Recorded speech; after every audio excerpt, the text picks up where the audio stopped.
or corrections to the agenda, except we're going to change the order because one of the notices went out a little bit differently. So we're going to change the order of the agenda. Any disclosure of pecuniary interest under the Municipal Conflict of Interest Act with their items today? Okay. So we're going to do the public meeting to consider the building permit fees first, and that's why Randy's here. And then we'll flip back and do the public meeting to consider the zone amendment because the information went out that that was starting at 6:30. So without further ado, I will turn it over to our chief building official, Randy. Welcome, Randy. Good to see you in person. It's been a while. Thank you very much, Mayor Linton and members of council. Good evening. This is going to be a public meeting for the building bylaw amendment proposal for you to consider to amend the building permit fees. Now, I just thought I would start really quickly in my PowerPoint here with just reminding everybody what the building division is all about. So the primary role of the building division is the administration and the enforcement of the Ontario Building Code Act and its regulations. This includes the review of all building permit applications, plans, and specifications, as well as the on-site inspection of construction to ensure buildings are safe, healthy, and accessible for all people. Now, Lisa, do I do this myself? I feel like got some power. So the building code responsibilities for the administration and the enforcement of the Building Code Act and regulations. So we have mandated roles, responsibilities, and powers. The mandatory provincial standards are that the township has a chief building official and inspectors with qualifications. We need to do minimum required inspections at various stages throughout construction. We have maximum permit issuance decision times that we need to adhere to. We have maximum inspection response times that we need to adhere to. And we have various service level benchmark reporting. The reason I bring that up is it just gives you a brief overview of why we need to charge building permit fees to provide that service.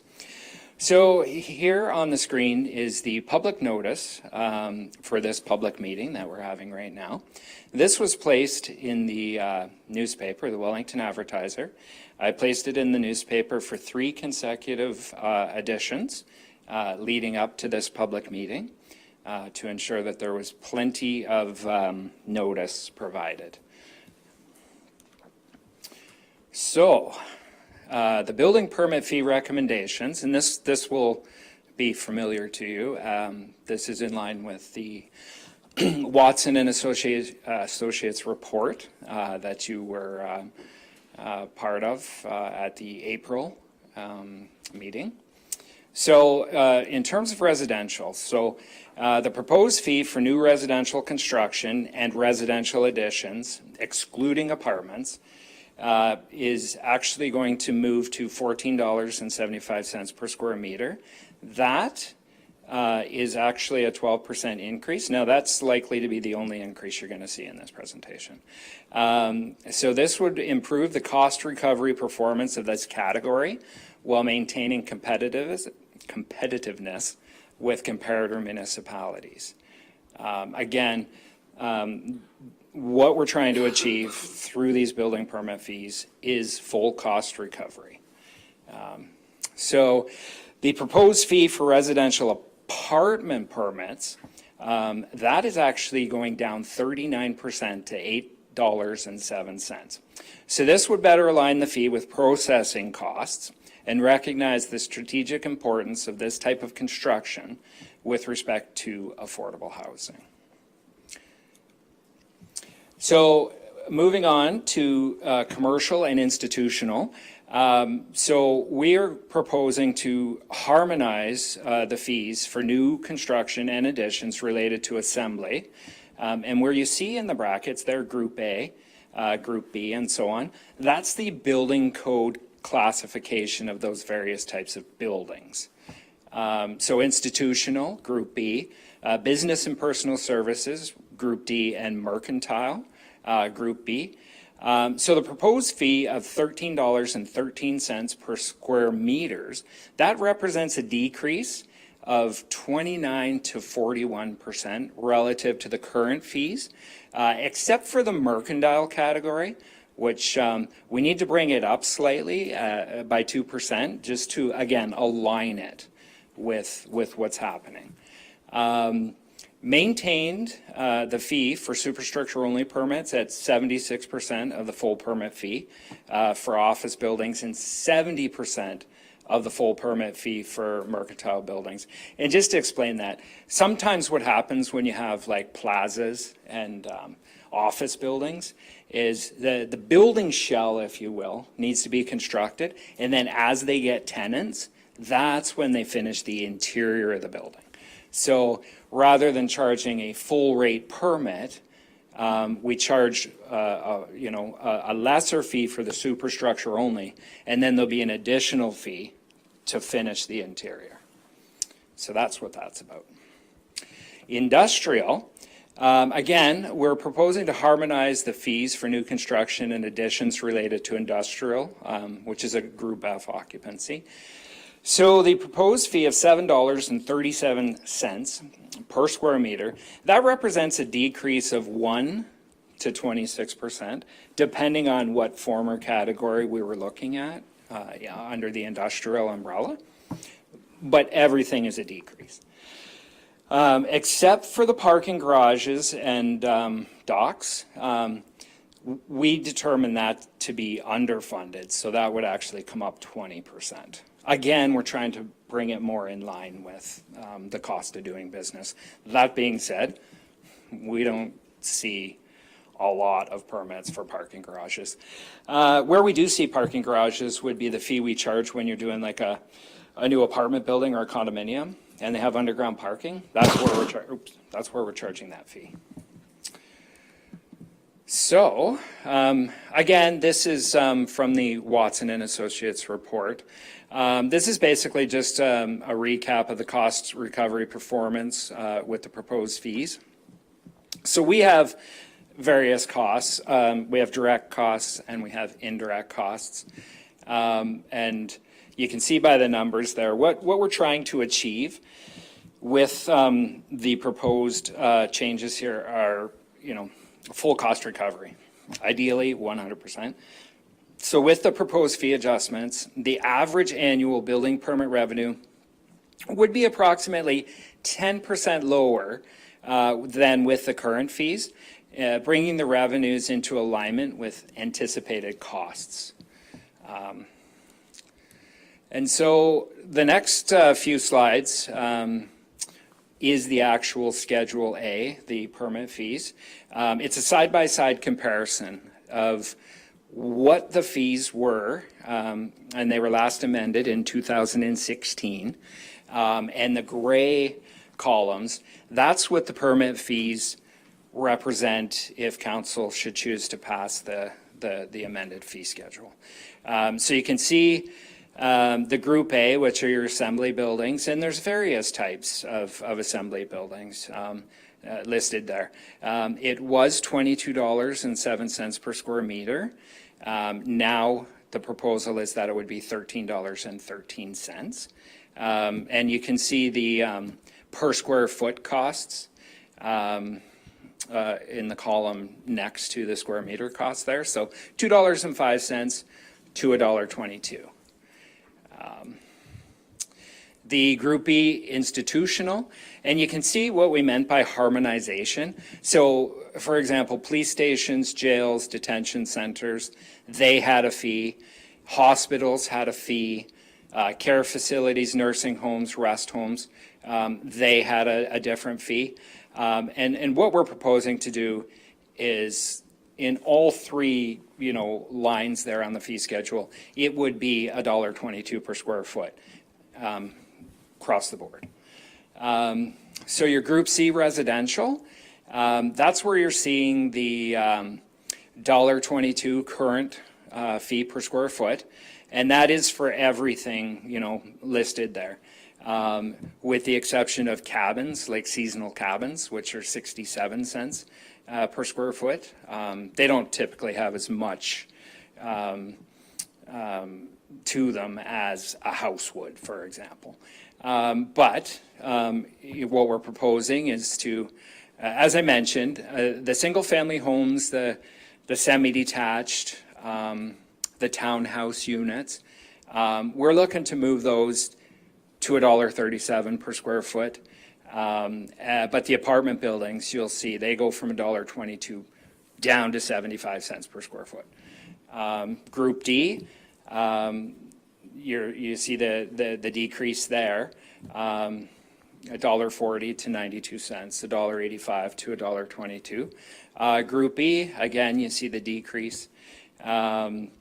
Group F, this is where I was saying we had many different fees for various types of industrial type structures, and the proposal is to lower those across the board to a common rate of 68 cents per square foot. But you can see the parking garage and the docks. That was down at 57 cents. So that's kind of like the odd one out in that group of fees. So that's the reason we need to bring that to 68 cents. And then we have harmonization throughout the Group F category. Farm buildings, this is another area that we're looking to change downward. So we currently had fees, depending on the type of structure, whether, you know, like a broiler barn or a dairy barn, like a specialty barn, or like a conventional pole framed or heavy timber, or even hoops and Quonset huts. There was the three different types of fees there. And that's where we're looking to move them to a common fee of 30 cents per square foot. We see the top two there are probably the most common, the broiler barns, the dairy barns, pole framed and heavy timber, and they're all decreasing the fee per square foot. That pretty much does it with the changes. You'll notice on the next few slides, most of the other permit fees, they're staying the same. It wasn't identified by Watson that there was any need to change those and that they were performing well as they are. Now, I have to confess, I made a mistake on this table. Residential additions, if you remember from earlier in my presentation, they were actually supposed to increase to $1.37. And inadvertently missed increasing it on this presentation. So I just want council to be aware that the bylaw that you're going to be considering tonight, we will need to change that to $1.37 prior to that being signed and implemented. But hopefully that's the only mistake I made. You can see then, following through the remainder of the table, all of these fees that, again, form Schedule A of the building bylaw, they're staying static, not going up, not going down. This is the tail end of the Schedule A there, and again, you can see that these fees are status quo. As well as when we can't put something into a category when it doesn't fit nicely or there isn't a square footage, or what we do is we take the construction value and then we charge $12.50 per $1,000 of construction value to come up with a building permit fee. And then there's some notes to the table, and that is the end of my presentation on that. And I would be happy to entertain, I was checking to see if anyone's there. I'd be happy to entertain any questions that anyone has on this. Thanks very much, Randy, for that. So I just want to clarify, so we're doing a public meeting, so we're at 5.1 in this agenda? Yes. And so then are we going to go back up to 4.1, or are we going to go straight into considering the bylaw to revise the fee schedule? That's up to you. We can't do the public meeting part though until 6:30. Yeah. So you either recess now and do that after the public meeting, or you can go right into that now. Well, we're kind of there now. What happens if we go a little bit longer in the public? That would be fine. They'll just come in Okay. and wait a few minutes. Because we're talking about this topic, it'd be nice to just to lead right into the next, next part. Because when we get into your report, do you have a whole lot extra to say? Not really. Okay, because so it's just an extension of what you've already talked about, right? Yes, that's Okay, correct. okay. Questions, thanks, Randy. Questions from council. Councilor McRae. Thank you, Mayor Linton. Through you to Randy. I'm curious, under residential, you have SFD link home. SFD means single-family dwelling, but what is link home? So that's a term that is used for homes that are linked at the foundation only. It's not common now. It used to be more common. But we don't typically see it. Some folks will refer to townhouses as link homes actually as well. But the technical, like the way we've always understood them to be, is where they're linked at the foundation only. McRae, follow. So I'm just curious, so the charge of $13.13 per square meter is for a single-family dwelling or for a link home? Yes, that's Okay. correct, Councillor McRae. Okay, thank you. Councilor Dunsmore? Yeah, Randy, and this may be a question for a different meeting, but I just want to be clear that you've considered it. There were some changes made to Bill 109 recently that put a lot of onus on the township to meet timing deadlines. In the start of your presentation, you talked about getting back to people in a timely manner. So did you anticipate any future staffing concerns as a result of that timetable, and are they in the fees? Thank you, Councillor Dunsmore, for that question. I'm actually really glad you asked that. We are in a very precarious position in terms of staff. It's very difficult to recruit staff.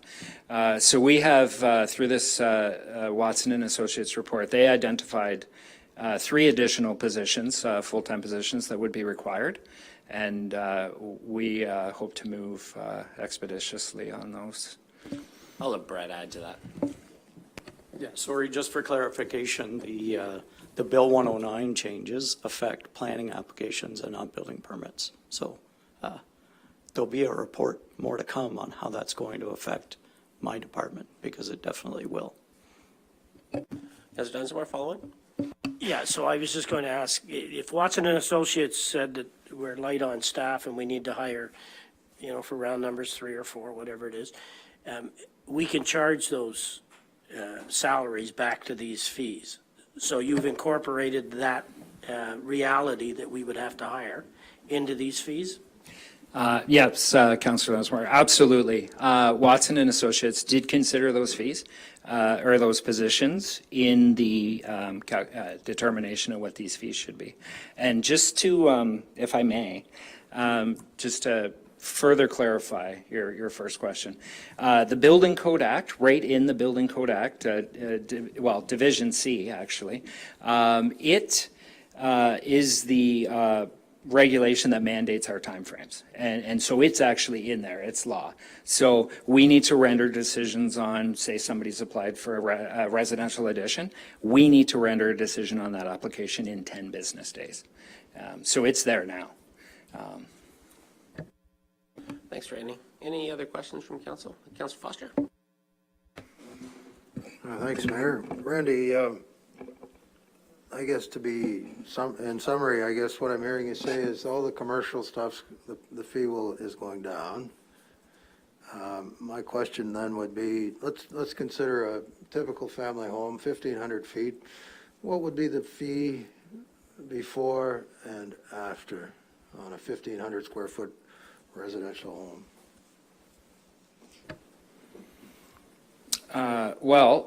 The fee currently would be 1,500 square feet times $1.22, and the fee after this will be 1,500 square feet times $1.37. But I confess, I'm not sure I can do that in my head.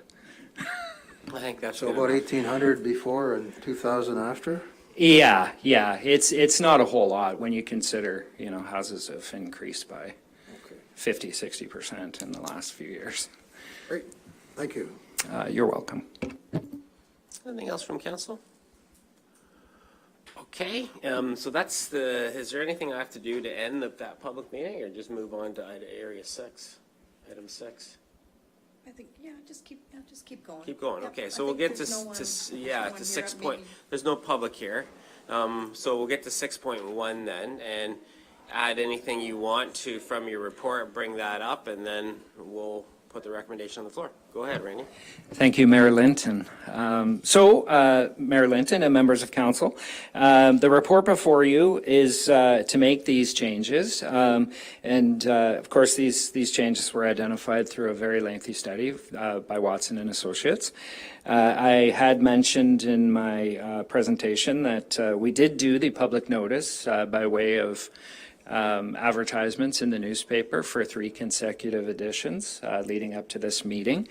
The only other thing that I think I want to mention is that in terms of implementation, so there's a bit of legwork with our CityView software system to go ahead and get all those permit fees changed within the system, the computer system.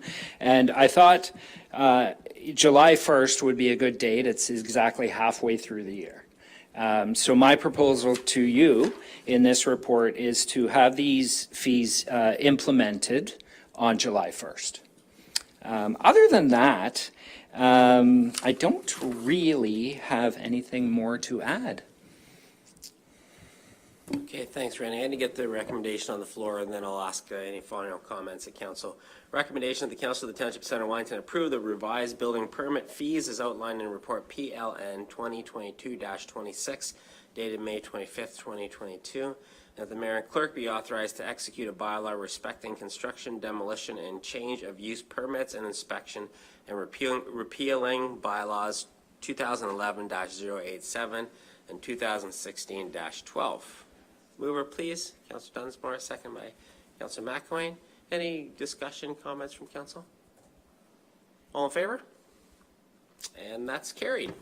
Thank you so much. Thank you very much, Randy. And we have 7 minutes of free time. Somebody order some pizza.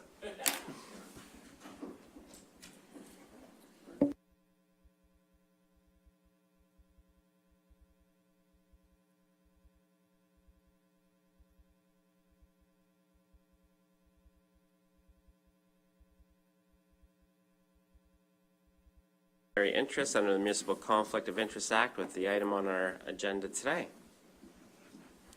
Okay, seeing none, the purpose of this public meeting is to present and receive public input regarding a proposed zoning bylaw amendment on subject lands known as 149 Side Road 18, a portion of 157 Side Road 18 in Fergus. The purpose of the proposed zoning bylaw amendment is to change the zoning of the subject land from R1A.70.1 residential exception to R2 residential. The effect of the amendment is to implement zoning regulations to allow for 2 semi-detached dwellings, 4 units total, and a single detached dwelling with reduced lot width and area.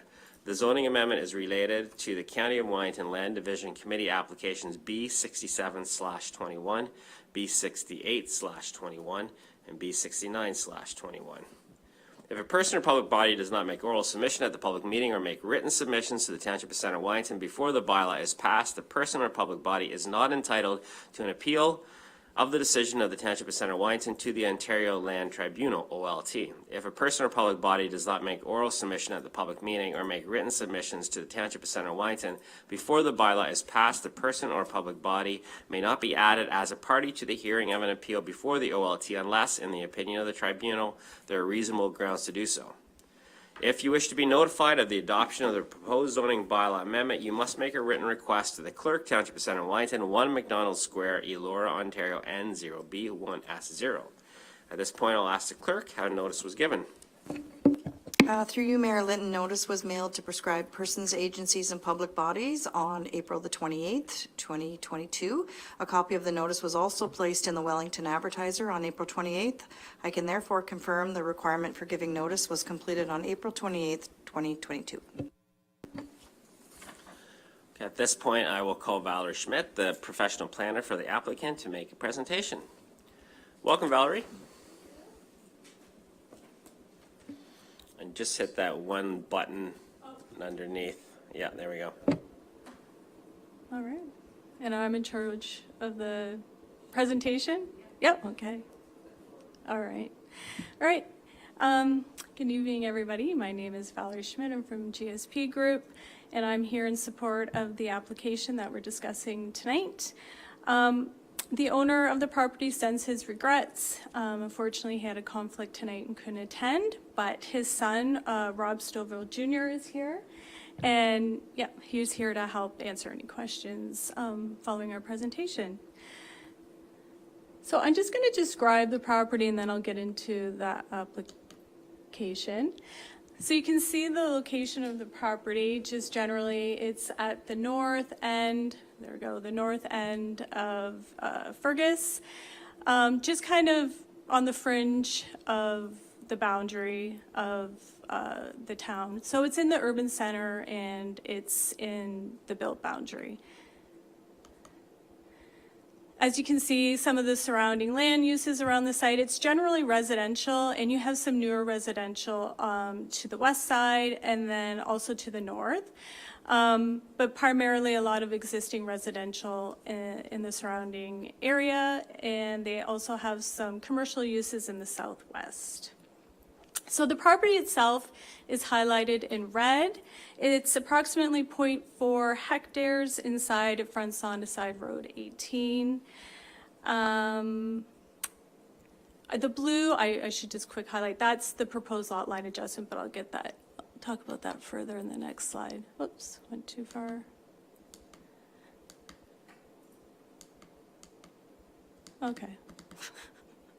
Whoa, okay. And I'm starting it over again. Yeah, okay, anyway, I'll keep going. What we're proposing today for the zoning bylaw amendment is to change the existing zoning from the R1A, which is a site-specific already, but we're going to change that. What we're proposing is an R2, and that's mainly to facilitate semi-detached dwellings on the property. What we need in terms of site-specific provisions is a reduced minimum side yard setback to 1.2 meters, whereas 1.5 is required. We're also requesting a slightly reduced lot frontage from 7.6 meters, whereas 9 meters is required.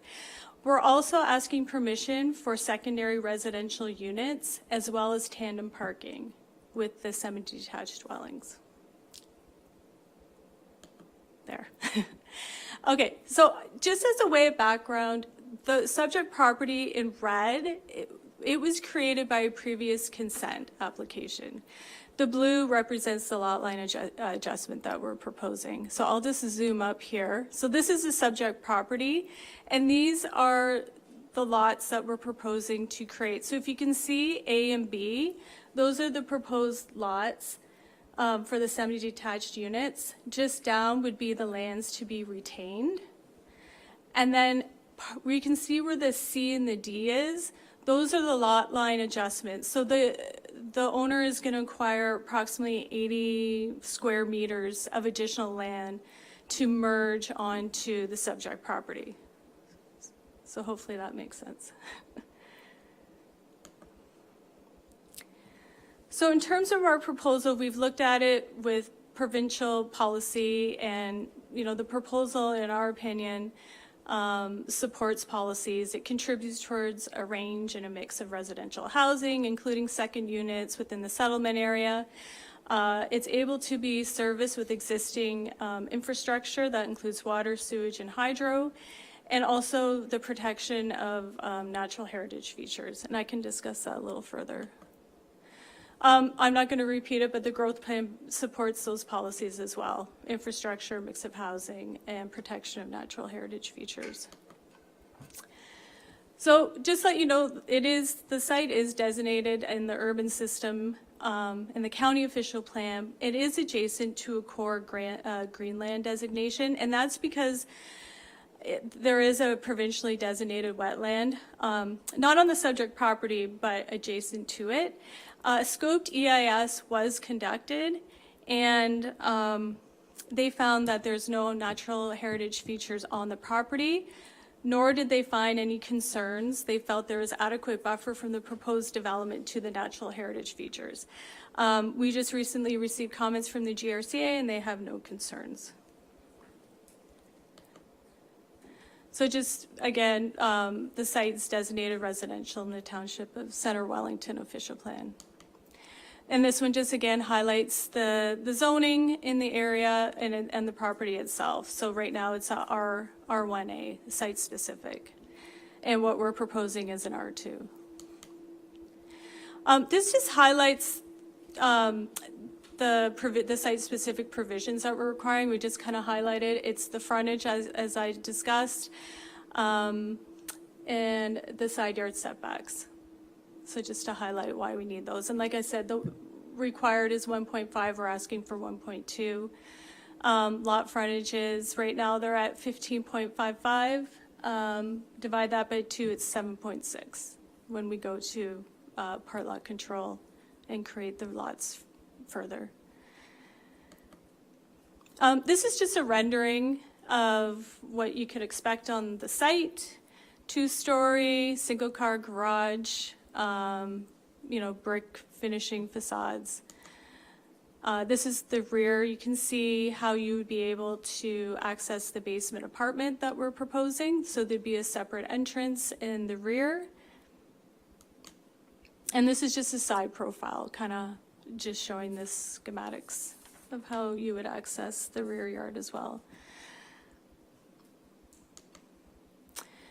So this is just to cite Section 16.3 of the Planning Act, which requires municipal plans to authorize second units, and that includes within existing buildings, including semi-detached. The new regs also encourage that the maximum parking required per second unit should be 1 space. So just to summarize what we're proposing, we're just proposing to change the zoning to a site-specific R2, and that's to facilitate the semi-detached units. Overall, I know in talking with the owner extensively about this project, it's a way to create more affordable housing in the township as well. He's very passionate about that, and this would allow, multiple options for more affordable housing in the township. So that kind of concludes the presentation, and like I said, Rob and I are here to answer any questions. Great, thanks very much, Okay. Valerie. Thanks. Appreciate that. At this point, we do have a delegation, Joshua. If you wanted to come to the podium and speak, that would be great. Welcome. Thank you. Did not know what to expect at all coming here. Yeah, the way it works is you give all your questions now, and we'll track them, and I'll give Okay. the applicant the opportunity after you're finished your delegation to come and speak to whatever question she wants to answer. Okay, sounds good. So there has been about 75 to 100 trees, I don't know the exact number, already cut down on the property line. So on my property line and within about 4 meters of the property line. And that extends the whole I guess vertical, the longitude of the of 149 Sideroad 18. So the way that the trees were cut down right now, it's really clear that the way that the trees were cut down was to facilitate building new houses along the property line. I don't have a picture to show you, but I just want to figure out, because obviously that plan has changed based on the planning that we're looking at today. So I don't know if there's a plan in the future to build even more houses along the property line, or if these two are the only proposed buildings. And that also includes my mentioned earlier of the single detached dwelling, that's been kind of glossed over so far. So yeah, my question about that is there a plan to replant any of those trees if that has changed? And also, is there a plan to consult me if there's going to be future trees that are cut down on the property line? Because I wasn't consulted about the first bunch of trees that were cut down on the property line. So that's one thing. Then the other thing that I wanted to get clarification on was when we look at the diagram and we see A, B, C, and D, there was a mention that there's going to be a change to the boundaries of the property. Right now, the property extends very far south. I don't have the exact measurements, but if you look on page 1 of the severance sketch, so page 1 of the severance sketch shows registered plan 87, and on that sketch there's a dotted line encircling the new proposed dwellings. It's a gray dotted line, and section D shows how far back the property extends. So you can see that D extends very, very, very far back, whereas the proposed dwellings are at the front where the street is. So I just am curious to know what the plans are for the rest of the lot, since the proposed dwellings are right at the front of the street. Yeah, so you can see there. So you can see the box around, the black box or the blue box around A and B versus the red line, which is where they initially severed the property. Because yeah, is it okay if I point here? So right now they cleared trees here, and cleared trees here. So it looked like the original plan was to build a house here, here, and here. And obviously it looks like that plan has since been changed. So I just want to know if there's a plan, since that plan's been changed, if we're gonna replant the trees. Because like I said, I estimate it was about 75 to 100 trees that were cut down on the property line. So that's all that I wonder. Yeah. Okay, thank you very much, Joshua, for that. So I think what I took as far as the questions go, talking about the future plan, has anything changed? And the rest of the box that we have, what's the plans for the future? Is there plans for further building? And the second area is related to trees, the replacement of the trees that are on the property line and that kind of stuff. So if you wanted to come and respond, Valerie, that'd be great. Yeah, so with regard to the first question, the single detached, that's on the retained parcel. I would say that's a vacant lot. We say that just because I think they have, technically I think a building permit could be pulled on that to have a single detached. But there's no plans that I'm aware of from the owner about developing that retained lands.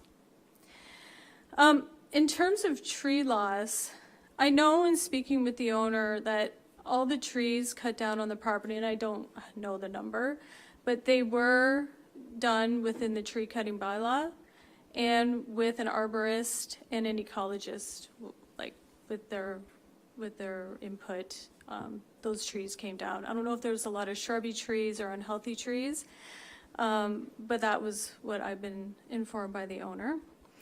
He does plan to plant some new trees this fall, and that would be in conjunction with advice from an arborist and ecologist, again, that he's been working on the site with. I think the other question, again, related to plans to the retained lands.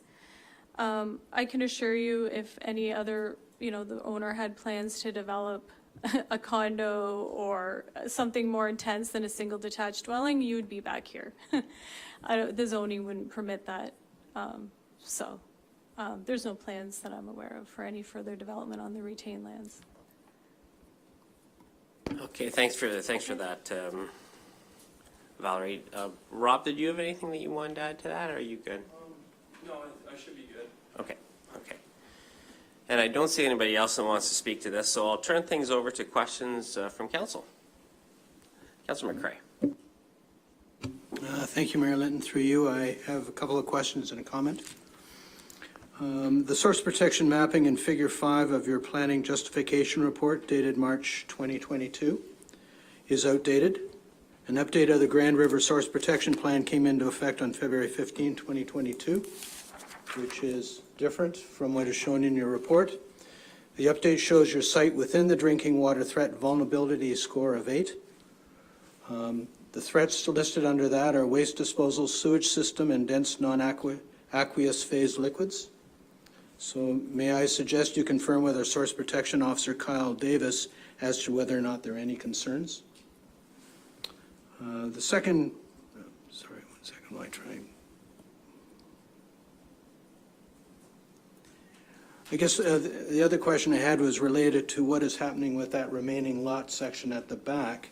The reason I ask is, given the depth of that remaining lot, why would you not increase the depth of lots A and B to gain that extra 1.4 meters to meet the minimum lot frontage of 9 meters instead of the proposed 7.6 meters? To do so would provide additional space to park a vehicle at the front when you're talking about tandem parking. So, yeah, Valerie, yeah, come on up. And you might as well just sit in that chair there.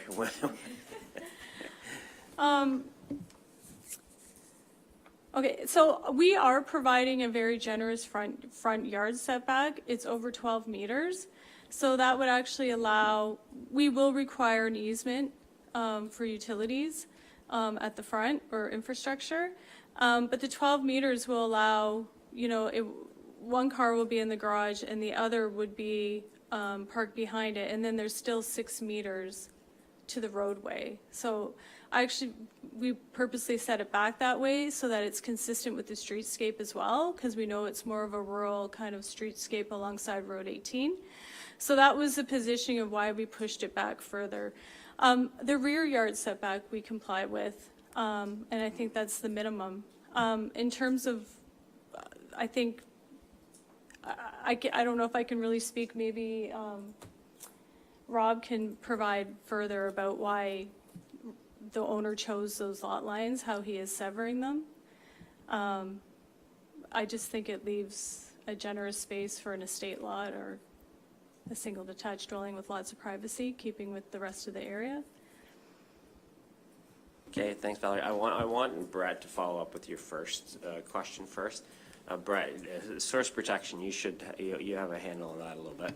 Yeah, just the Councillor McCray is correct. The source water protection requirements have changed, but it's part of the process built in that when we receive a planning application, they're required to complete a source water information form, and then the source water protection staff submit comments on the application. When the severance application was submitted, which was in 2021, they did say that the activities don't create a significant drinking water threat, and the application was screened out. But it doesn't look like they've commented yet on this zoning amendment. But they are part of the process right from the receipt of the application. Councillor McCray, follow on. Thank you, Mayor Lynn. I just want to go back again to seeing all that extra space sitting at the back. I wish we could have the site plan. Yeah.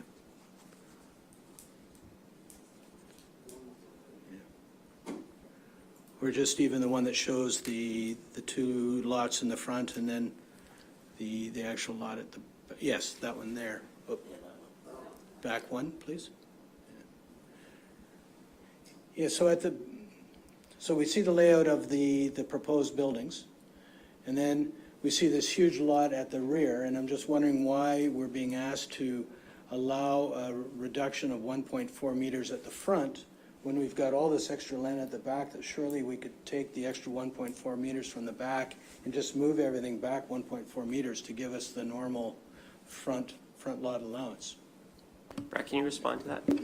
Yeah, it's the width that they're asking for the reduction in. So the normal zoning requirement for a semi-detached lot is 9 meters, and they're asking for 7.6. So that wouldn't affect the width of the lot if they added onto the back. And I think if they made the lots wider to comply with the 7.6 meter or the 9 meter requirement, it would reduce that frontage of the remaining portion where it meets the road of 7.4, would make it harder to get a driveway into that space if there's a dwelling constructed at the back. But I do appreciate your comment that it would be relatively easy to make those lots a little bit deeper than what they are.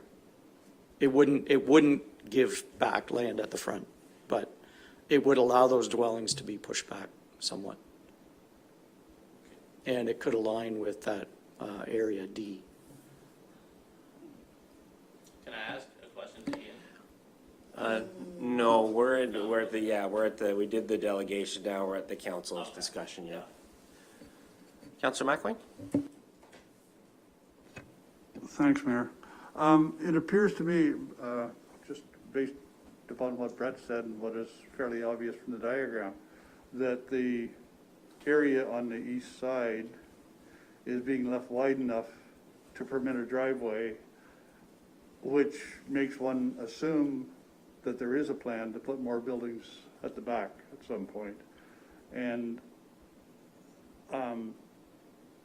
so this seems somewhat disingenuous based on that, but I mean, I think that should be part of the decision criteria here, because that looks like it is the future plan. It doesn't look like it's stopping at 2 units with all of that space at the back and the driveway space at the east side. Yeah, Brett? Well, my understanding of the application is that land that's left at the back is being left so it can accommodate one new dwelling. So it still needs a driveway. That's the application that's been filed, and that's the reason why the reference in the zoning amendment to one additional dwelling unit would be on the retained land. Councillor McElwain? Thank you. So that comes back to the original question about the single detached. The planner said, no, there is no plan to build a single detached there. And so, once again, is it going to happen? Is that part of the plan, or is it not part of the plan? If it is part of the plan, let's be upfront about it today. If it's not part of the plan, then make the whole plan based upon not having a third dwelling on there. Well, just to correct me if I'm wrong, but the purpose of our public meeting is to do a zoning change on the front portion. And what I hear is that there's no zoning change required in a future situation where there could be a single-family dwelling put in the other piece of land, so it's not part of this request for a zoning change. Is that accurate, Brett?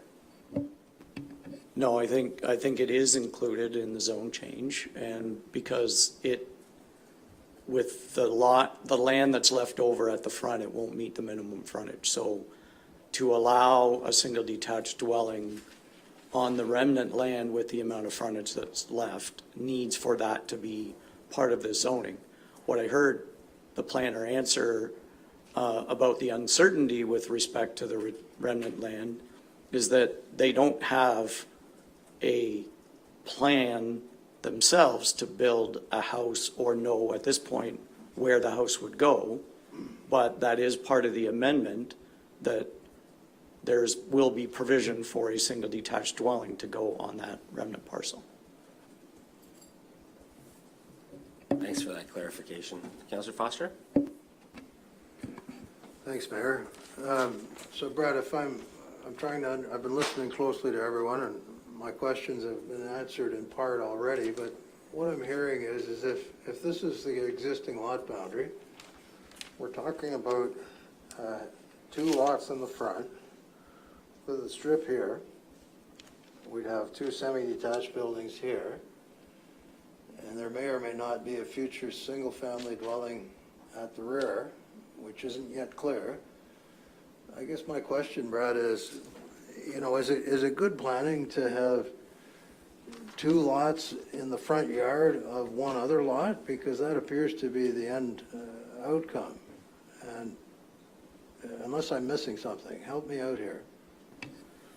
Well, I'm not going to answer the question about whether it's good planning or not until we've done a planning evaluation of the whole thing and all the factors, but it's not uncommon in this municipality where we have very long, deep lots. A lot of streets where we have these long, deep lots would have some houses close to the front, others pushed way to the back.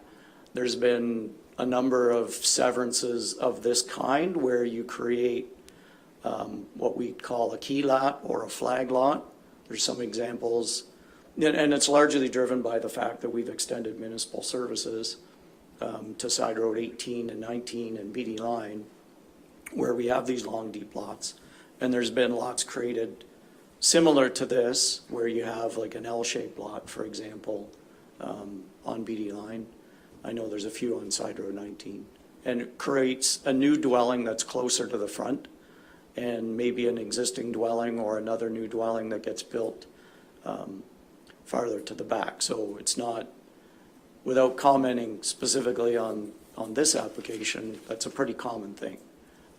We do have an intensification policy where intensification is encouraged throughout the built-up area, and in the future we have a target today where we're supposed to have a minimum of 20% of our future residential development coming from intensification. And it's areas like this where new municipal services gone in, where there's a lot of opportunity for intensification. So I think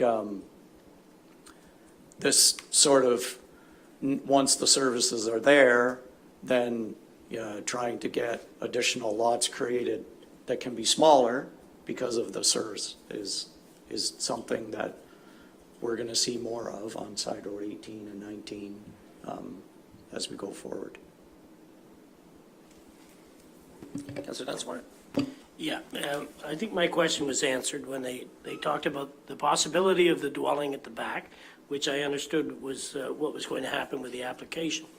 And I want to make sure they had room for the drive, like for a driveway or, what do you call it, an estate driveway to go down the side, because there's no other access to the road there. So if they're putting something back there, they have to leave room to drive back there. But the end result of this, at the front, is 2 semis and 2 ancillary apartments. Is that correct? So you've got 4 units altogether that would be new on that side road. So as long as you've got room for the driveway, that was really the only question I had. And I just wanted to make sure that the residents' concerns were addressed with the trees that are down. If you don't build an estate dwelling back there, that you do something about, reestablishing the trees in that back end.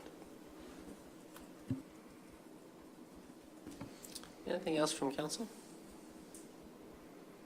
Okay, and so again, just a reminder, we're not making a decision tonight. This is for public input, and if there's any other additional comments that you want to make, Joshua, feel free to send anything in writing as well to the clerk, and that will be get added and provided to the applicant at the right time. So at this point, I will thank everyone for attending and let you know that council will be considering a bylaw at a future council meeting, and I declare this public meeting closed. Thank you very much for your attendance. Oh, we have to do the bylaws first. Yeah. Okay, so moving on to item 7 on our agenda, 2022. I have a recommendation that bylaw 2022-42 be read a first, second, and third time and passed and signed by the mayor and the clerk, and the corporate seal affixed. Moved by Councillor Dunsmore, seconded by Councillor McElwain. All in favor? That's carried. confirmatory bylaw, that bylaw 2022-43, to confirm the proceedings of council at a special meeting held May 25th, 2022, be introduced a first, second, and third time and passed in open council. Moved by Councilor McCray, seconded by Councilor Dunsmore. All in favor? And that's carried. Motion to adjourn. Councilor Dunsmore, seconded by Councilor McCray. Any comments, questions? All in favor? Yeah, we're adjourned.